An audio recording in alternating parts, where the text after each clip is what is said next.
hassas bir durum. Malum 9 aya yakın bir süredir devam eden İsrail saldırıları neticesinde, soykırımı neticesinde Hüdapar'ın Türkiye'de buna yönelik siyasi bir, yani kendi yapabileceği çerçevede siyasi bir adım atmasından dolayı teşekkür ediyorum. Uluslararası anlamda aslında bireylerin suç teşkil eden birçok fiili olabiliyor. Bunlar insan haklarının korunması evrensel beyannamesi çerçevesindeki bireylere düşen temel hakların yine ihlal edilmesiyle alakalı suçlar. Nedir bunlar derseniz, işte deniz korsanlığı, hava korsanlığı, köle ticareti, savaş suçları, soykırım, terörizm, azınlık hakları, yine sığınmacılar, uyruksuzlar gibi uluslararası hukukta aslında tanımlanan gruplara yönelik yapılan eylemler suç teşkil edebilmekte. Dikkat ettiyseniz aslında bu suç teşkil eden başlıkların birçoğunu bugün İsrail Gazze'de zaten uygulamakta. Hatta bugün değil, 1912'den beri bir fiil gerçekleştirmekte. Bunların da en öne çıkanı aslında soykırım. Soykırım bu anlamda bütün ülkeler tarafından şek şüphe olmadan suç olarak kabul edilen bir kavram. Gerek bugün gerekse geçmişte geçmişten bugüne kadar İsrail'in doğrudan soykırım suçunu birçok kere ihlal ettiği, yani işlediğini görmüş oluyoruz. Tabii İsrail Uluslararası Birleşmiş Milletler üyesi olarak kabul edilen, biz bunu kabul etmiyoruz Müslüman olarak, ama Birleşmiş Milletler üyesi olarak kabul edilen bir ülke statüsünde olduğu için bu yaptırımlara da, yani bu yargılamaya ve yaptırım noktasında da hukuki bir kapı açılmış oluyor. Bunun dışında bireysel vatandaşları da bu suça teşkil ettiği zaman yine uluslararası hukuk çerçevesinde yargılanmaları ve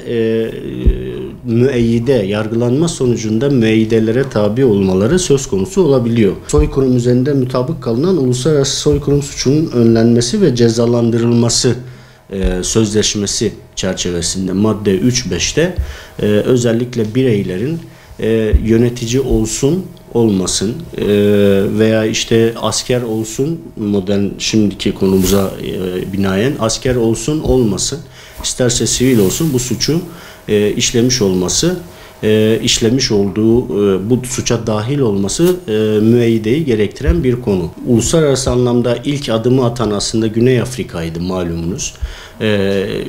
İsrail'de kendi vatandaşı olup da İsrail'de İsrail ordusunun veya devletinin işlediği soykırım suçlarına katılan vatandaşların, çifte vatandaşların ülkeye döndüğü zaman gözaltına alınacaklarını deklare etti. Yani bunu sessiz sedasız da yapabilirdi ama bütün uluslararası kamuoyuna deklare etti. Türkiye'de de aslında böyle bir süreci kamuoyu çok ciddi anlamda bekliyordu. Ama iç mevzuat gereği bunu yapabilecek, yani çifte vatandaşlara, orada asker olan, orada suç işleyen çifte vatandaşlara yönelik müeyyide için suç duyurusunda bulunmak gerekiyor. Veya bir kovuşturma başlatmak gerekiyor. Bunun için de Adalet Bakanlığı'nın doğrudan müdahil olması gerekiyor. Adalet Bakanlığı hükümetin bir temsilcisi olduğu için uluslararası anlamda siyasi kaygılardan dolayı bunu bugüne kadar yapmadığını biz net görüyoruz.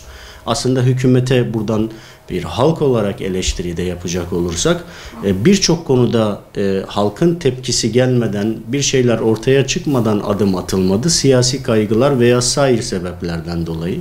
Halbuki bu bizim kanayan yaramız. Hüdapar bu noktada bir adım attı. Adımını da atarken az önce bahsettiğimiz uluslararası hukukla temellendirerek, yasal mevzuatla temellendirerek Adalet Bakanlığı'nın dışında ikinci anlamda kovuşturma başlatabilecek yasama erki, yani Türkiye Büyük Millet Meclisi'ni de bu işin içine koyaraktan yine yasal çerçeveye dayanarak gerek yerel yani ulusal hukuka gerekse uluslararası hukuka dayanarak bu suçu işleyen bireylere, Türk vatandaşı olan bireylerin vatandaşlıktan çıkarılması, mal varlıklarına el konulması gibi bir müeyyide için meclisin yetki sahibi kılınmasına yönelik bir kanun teklifi verdi. Tabii bu bir sıraya, kanun teklifi sıraya konuldu. İnşallah kamuoyunun buna desteğini çok net bir şekilde görüyoruz. Dolayısıyla mecliste de Hüdapar'ın getirdiği kanun teklifi, yani Hüdapar'ın fikrinden çok çok daha öte, hangi fikre mensup olursanız olun mutlaka desteklenmesi gereken, zaten partilerin tüzüklerinde mutlaka buna vurgu yapılan şeyler.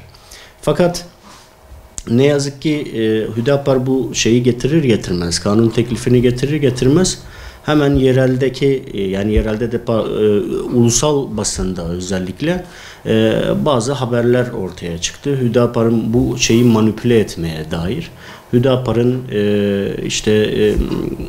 antisemitik kanun teklifi olarak yansıtıldı. Bunu biz çok sulandırılan dış mihraklar kavramı içerisinde net görüyoruz. Uluslararası anlamda İsrail'in propagandasının en büyük dayanağı bugün zaten antisemitizm.